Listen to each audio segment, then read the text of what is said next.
नमस्कार, मैं दीपक कुशवाहा और आप देख रहे हैं जवाब दो सरकार। इस समय मौजूद हूँ नोएडा के सेक्टर 5 में। बात करेंगे नरेंद्र मोदी हमारे माननीय प्रधानमंत्री के बारे में।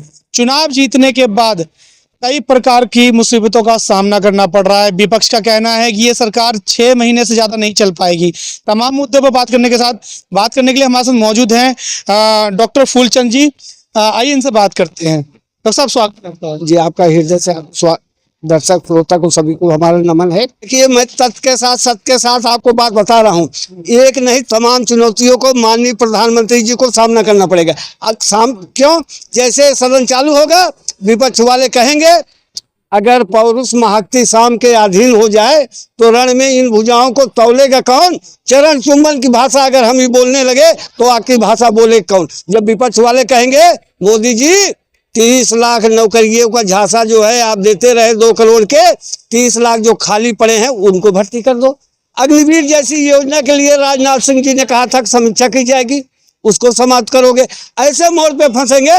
अगर समाप्त करेंगे तो भी बुराई होगी, नहीं करेंगे तो भी बुराई होगी। उसके बाद आएगा मामला EPS 95 का, ओल्ड पेंशन स्कीम का आएगा, एम्प्लॉय पेंशन स्कीम का आएगा, जिस पर डिमांड होगा, जिस पे आश्वासन प्रधानमंत्री जी ने खुद अशोक राव जी का वीरेंद्र रजावत जी को दिए हैं कि घबराइए मत। यहाँ तक हेमा मालिनी से भी एक प्रतिनिधिमंडल 2 बार मिला कि आपकी पेंशन जो है लागू किया जाएगा। पता है EPFO कार्यालय जो है कितना पैसा खा गया है।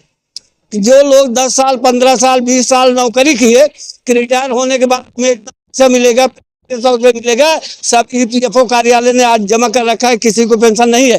आज इस पेंशन को मांग करने के लिए 78 लाख कर्मचारियों में से कम 10 लाख तो जो है बेचारे धना अभाव के चक्कर में जो है स्वर्गीय हो गए हैं। डॉक्टर साहब, मेरा सवाल ये था किन किन समस्याओं का सामना करना पड़ेगा।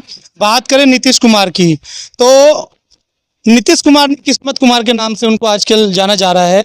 क्या लगता है कि नीतीश कुमार फिर से पलटी मारेंगे? नीतीश कुमार की बात हो, चंद्रबाबू नायडू की बात हो, अगर झिंगुर की एक टांग टूट जाएगी तो कोई पड़ता है। नीतीश भी चले जाए, चंद्रबाबू नायडू भी चले जाए, जो 15 निर्दलीय सांसद है उनसे किया जाएगा। भारतीय जनता पार्टी के हमारे चचा जी अमित शाह जी इतने प्रखर और माहिर हैं कि तोड़ के, खरीद के, फरोख्त के जब सांसद विधायक बना करके दूसरे प्रदेशों में सरकार बना लेते हैं, संसद चलाने के लिए इनको बड़ी मुश्किल का सामना नहीं करना पड़ेगा। आजा बेटा, नहीं तो भला करेंगे राम।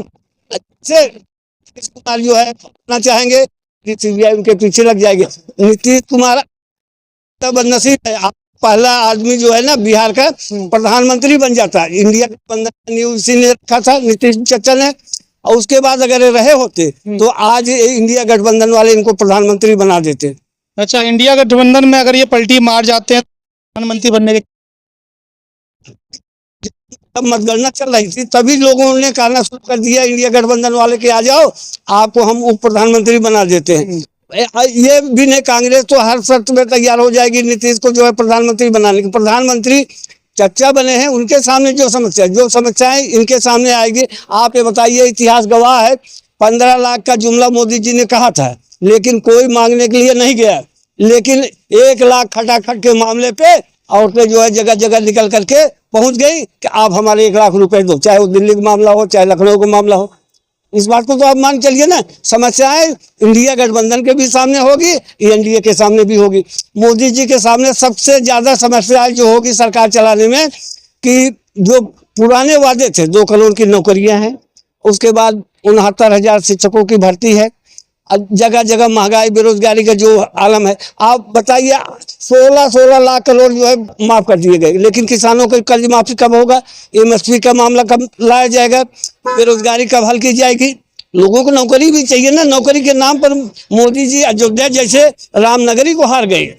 मैं यही सवाल आपसे करने वाला था कि इतना बड़ा राम मंदिर बनने के बाद भी और अयोध्या से बीजेपी की हार, उसके बाद उत्तर प्रदेश में आधी सीट भी न ला पाना, ये विचार और मंथन की बात चल रही है। सभी पार्टियां जो है विचार भी कर रही है, मंथन कर रही है कि अयोध्या है, अब पूर्वांचल या अवध क्षेत्र क्यों हारे। अवध को ही छोड़ दीजिए, उधर आप निकलिए, अमेठी निकलिए, रायबरेली निकलिए, प्रतापगढ़ निकलिए, मछली शहर निकलिए, जौनपुर आप निकलिए, ठीक है, इस तरह से पूरा अवध मंडल ही जो है खा गए। और अयोध्या की बात छोड़ दीजिए, जब जनता आक्रोश में आएगी तो अपने बच्चों को रोटी भी देखेगी। रात रात भर चौकीदारी करके किसान जो है खेतों में ना जानवरों की रखवाली कर रहे हैं।